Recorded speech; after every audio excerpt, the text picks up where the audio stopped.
అద్భుతమైన సౌందర్యంతో ఒక పిల్లవాడు పుట్టి పాల కోసం ఏడ్చాడు.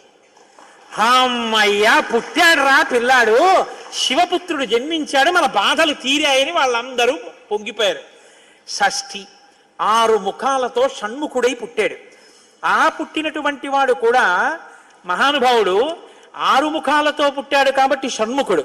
పుట్టిన పిల్లాడికి పాలివ్వాలి, ఆ కృత్తికల్ని పిలిచి మీరు పాలివ్వండి అన్నారు. వాళ్ళన్నారు మేం పాలిస్తాం, కానీ తాం క్షీరం జాతమాత్రస్య కృత్వా సమయముత్తమం దరుపుత్రో యమస్మాకం సర్వాతామితి నిశ్చితాః. ఇప్పుడు పాలిస్తే కానీ మరి పిల్లాడు బతకడు. కాబట్టి వాళ్ళు అన్నారు మేము పాలిస్తాం, కానీ ఆ పిల్లాడిని మా పేరుతో పిలుస్తారా అన్నారు, మా పిల్లాడని చెప్తారా అన్నారు. అబ్బాయి అలా ఎలా కుదురుతుందండి అన్నారు అనుకోండి. వాళ్ళు పాలివ్వకపోతే పిల్లాడు. అందుకని వీళ్ళు వెంటనే దేవతలు అందరూ అన్నారు తతస్తు దేవత సర్వ కార్తికేయ ఇతి బ్రువన్.